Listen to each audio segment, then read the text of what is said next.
اللہ رب العالمین کا فرمان ہے وَلَنَبْلُوَنَّكُمْ بِشَيْءٍ، اور ضرور بھی ضرور ہم تم کو آزمائیں گے کسی بھی چیز کے ساتھ۔ دو تاکیدیں رب کائنات نے یہاں پر بیان کی، والا اس میں ایک تو لا ہے، یہ بھی برائے تاکید، وَلَنَبْلُوَنَّ یہ والی جو نون شد والی ہے یہ بھی برائے تاکید۔ تو ترجمہ یہ بنا ضرور بھی ضرور ہم تم کو آزمائیں گے کسی بھی چیز کے ساتھ۔ اللہ تعالیٰ کسی بھی طرح تمہاری آزمائش کر سکتا ہے، تمہارا امتحان لے سکتا ہے، تمہیں آزما سکتا ہے، تمہیں پرکھ سکتا ہے کہ تم نے جو کلمہ پڑھا، تم جو اسلام کے اندر داخل ہوئے، تمہارے اندر کس قدر استقامت ہے اور کس قدر نہیں ہے۔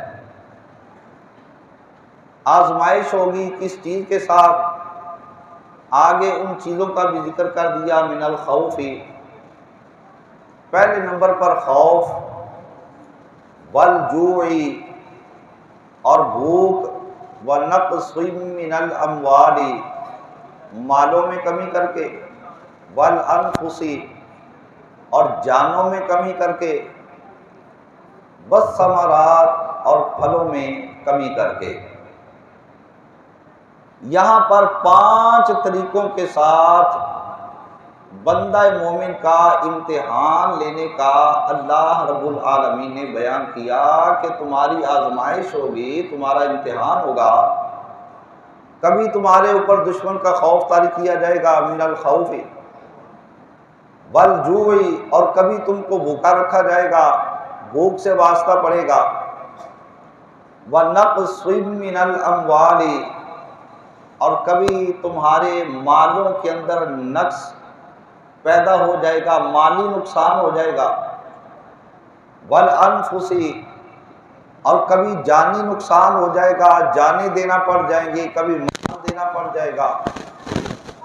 والثمرات اور پھلوں میں کمی کر کے، پھلوں کی پیداوار کے اندر کمی ہو جائے گی۔ ان 5 طریقوں سے تمہارا امتحان لیا جا سکتا ہے، اور جو اس آزمائش کے اندر پورا اترے، اس امتحان کے اندر پورا اترے، تو اس کے بارے میں پھر اللہ تعالیٰ کی طرف سے اعلان ہے وَبَشِّرِ الصَّابِرِينَ، اے پیارے محبوب مصطفیٰ آپ ان لوگوں کو خوشخبری سنا دیں کہ جو اس امتحان کے موقع پر صبر کا دامن تھامے رکھیں گے، صبر سے کام لیں گے اور صبر کر کے دکھائیں گے، ان کو آپ خوشخبری سنا دیں۔ اور آپ سمجھدار ہیں، خوشخبری ہمیشہ اس کو سنائی جاتی ہے کہ جو بندہ کامیاب ہو جائے تو اسے خوشخبری سنائی جاتی ہے، جناب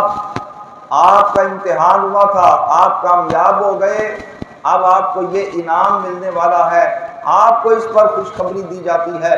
رب کائنات نے فرمایا وَبَشِّرِ الصَّابِرِينَ، اے پیارے محبوب مصطفیٰ جن کا ان طریقوں کے ساتھ امتحان لیا جائے گا اور وہ اس امتحان کے اندر کامیاب ہو جائیں گے، وہ پاس ہو جائیں گے، ان پاس ہو جانے والوں کو اور امتحان کے اندر صبر کا دامن تھامے رکھنے والوں کو آپ خوشخبری سنا دیں۔ اب اس چیز کو اگر امام حسین رضی اللہ تعالی عنہ کی زندگی کی طرف پھیرا جائے کہ آپ کا امتحان رب کائنات نے ان 5 چیزوں میں سے کس چیز کے ساتھ لیا، تو آپ کے امتحان کے اندر یہ 5 چیزیں نظر آتی ہیں کہ آپ کو رب کائنات کی طرف سے آزمایا گیا، خوف بھی طاری کیا گیا، والجوع آپ کا بھوک سے واسطہ پڑا، ونقص من الاموال اور آپ کے مالوں کے اندر کمی کی گئی، مالی نقصان بھی کیا گیا، والانفس جانی نقصان بھی اٹھانا پڑا، والثمرات پھلوں کے اندر کمی کر کے بھی آپ کو آزمایا گیا، واہ حسین، کسی کی آزمائش ہوتی ہے فقط خوف کے ساتھ، اور کسی کی آزمائش ہوتی ہے فقط بھوک کے ساتھ، اور کسی کی ہوتی ہے مالوں کا نقصان ہونے کی صورت میں، کسی کی ہوتی ہے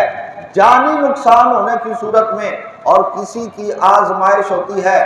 پھلوں میں کمی کے ساتھ آزما کر۔ واہ حسین، آپ کی عظمت و شان کے قربان جائیں کہ آپ کی زندگی کے اندر رب کائنات نے آپ کو ان 5 طریقوں کے ساتھ آزمایا، تو آپ نے اپنے پاؤں کے اندر لرزش نہیں آنے دی، اپنے پاؤں کو متزلزل نہیں ہونے دیا، آپ نے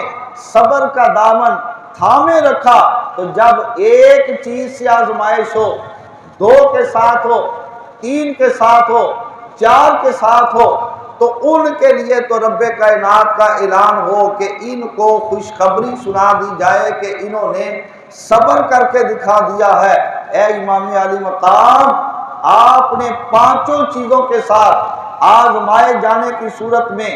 اعلیٰ درجے کا صبر کر کے دکھا دیا، تو آپ کو جو رب کائنات کی طرف سے خوشخبری سنائی گئی وہ ہماری عقل سے مابرا ہے، ہماری سمجھ سے مابرا ہے، ہماری دانائی سے مابرا ہے۔ اس کے لیے اتنا کہہ دینا کافی ہے کہ حضرت امام حسین رضی اللہ تعالیٰ عنہ کی ذات کو رب کائنات نے یہ انعام دے دیا، اور امام الانبیاء صلی اللہ علیہ وسلم نے بشارت سنا دی، آپ نے اعلان کر دیا، آپ نے فرمایا کائنات والو سن لو، میرے بیٹے حسین کو اللہ رب العالمین کی طرف سے جنت کے جوانوں کا سردار بنا دیا گیا۔ کیا بنا دیا گیا ہے؟ وہ سارے بولو، کیا بنا دیا گیا ہے؟ جنت کا سردار بنایا گیا، جنت کے جوانوں کا سردار بنایا گیا۔ امام حسین کو جنت کے جوانوں کا سردار بنایا گیا۔ حضرت امام حسن مجتبیٰ کو اگر کسی کو ایک محلے کا سردار بنا دیا جائے، لوگ اس کی قسمت پہ ناز کرتے ہیں کہ یار محلے کا سردار بن گیا۔ اگر کوئی ایک شہر کا سردار بن جائے،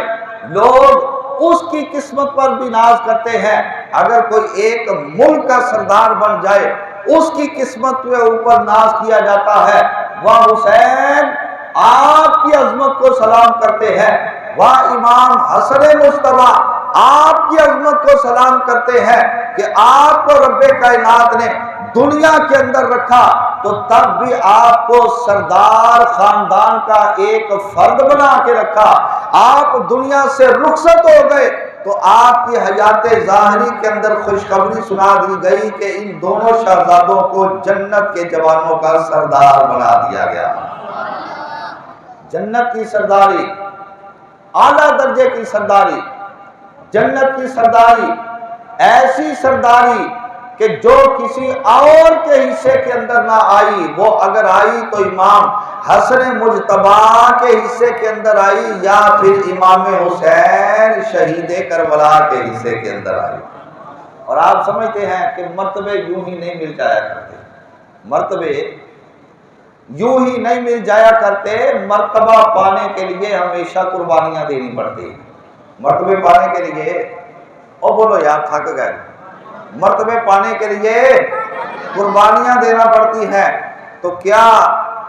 امام علی مقام رضی اللہ تعالی عنہ کی قربانی کسی کی آنکھوں سے اوجھل ہے؟ کیا آپ سرکار کی قربانی کسی کی سمجھ سے اور کسی کے فہم و ادراک سے ابھی دور ہے؟ کیا امام علی مقام رضی اللہ تعالیٰ عنہ کی قربانی کا بیان یہ جتنے افراد یہاں پر بیٹھے ہیں باشعور آج تک کبھی کسی نے نہیں سنا؟ تو جب اس قدر بڑی قربانی ہو، قربانی جتنی بڑی ہو اور کام جتنا بڑا ہو، انعام اس کے مطابق بڑا دیا جاتا ہے۔ امام علی مقام رضی اللہ تعالیٰ عنہ نے قربانی ایسی پیش کر دی جو اس سے پہلے بھی کوئی نہ کر سکا، قربانی ایسی پیش کر دی جو اس کے بعد قیامت آ جائے گی کوئی پیش نہ کر سکے گا۔ پھر رب کائنات کی طرف سے انعام بھی اس کے مطابق آپ کو بڑھا دیا جانا چاہیے تھا، اور رب کائنات نے محروم بھی نہیں رکھا۔ امام الانبیاء صلی اللہ علیہ وسلم کی زبان سے اعلان کرا دیا، وہ زبان اللہ کا قرآن اعلان کرے، وَمَا يَنْطِقُ عَنِ الْهَوَىٰ إِنْ هُوَ إِلَّا وَحْيٌ يُوحَىٰ۔ اے ایمان والو، تمہیں شک و شبہ نہیں ہونا چاہیے، میرے محبوب مصطفیٰ کی زبان کے اندر، میرے محبوب مصطفیٰ کے کلام کے اندر، میرے محبوب مصطفیٰ کے تکلم کے اندر، میرے محبوب مصطفیٰ کے نطق کے اندر، میرے محبوب مصطفیٰ کے ارشاد کے اندر، میرے محبوب مصطفیٰ کے فرمان کے اندر، یا باری تعالیٰ تو فرمانا کیا چاہتا ہے؟ ذرا دو لفظی بات کر کے ہم ناقص العقل لوگوں کو بات سمجھا دے۔ تو رب کائنات نے فرمایا سن لو، میرا محبوب مصطفیٰ جب بھی کلام کیا کرتا ہے تو میرا حکم ہو تو کلام کرتا ہے، اور کلام جب رب کے حکم کے مطابق کرتا ہے تو پھر کلام بھی ایسا کرتا ہے جو سچا ہوا کرتا ہے، جو سچا ہوا کرتا ہے، جو مقبول بارگاہ خدا ہوا کرتا ہے۔ پھر زبان نبوت سے جب اعلان ہوا الحسن والحسین سیدا شباب اہل الجنہ، اے کائنات والو سن لو، میرے محبوب مصطفیٰ کے ان دونوں شہزادوں کو جنت کے نوجوانوں کا سردار بنا دیا گیا ہے۔ تو اب ہمیں سمجھ آ گئی کہ جنت کی سرداری بڑی یہ انعام ہے، اس سے پہلے عمل دیکھنا پڑے گا۔ اگر انعام بڑا ہے تو یقیناً آپ کا عمل بھی بہت بڑا ہے۔ اگر آپ کا انعام بڑا ہے، اگر آپ کا صلہ بڑا ہے تو آپ نے محنت بھی زیادہ کی، آپ نے عمل بھی بڑا کر کے دکھایا۔ تو جب تاریخ کا مطالعہ کیا تو وہاں سے یہ بات ہمیں معلوم ہو گئی، اور جب احادیث کا مطالعہ کیا تو وہاں سے یہ بات ہمیں معلوم ہو گئی کہ امام الانبیاء نے بھی فرما دیا تھا میرے اس پیارے بیٹے کو میری امت کا ایک نالائق گروہ دنیا کے اقتدار کی خاطر قربان کر دے گا، تہے تیغ کر دے گا، ان کو ذبح کر دے گا۔ امام علی مقام آپ کی عظمت کو سلام، آپ نے اپنا خاندان سارے کا سارا قربان کروا دیا، اپنے دوستوں کو قربان کروا دیا، اپنے محبین کو قربان کروا دیا، اپنے معتقدین کو قربان کروا دیا، حتیٰ کہ اپنی گردن تک کو کٹوا دیا۔ اور اگر نہیں گوارا کیا تو اس بات کو گوارا نہیں کیا کہ ایک فاسق اور فاجر اور بدبخت بندے کے ہاتھ کے اندر اپنے ہاتھ کو دے دیا جائے۔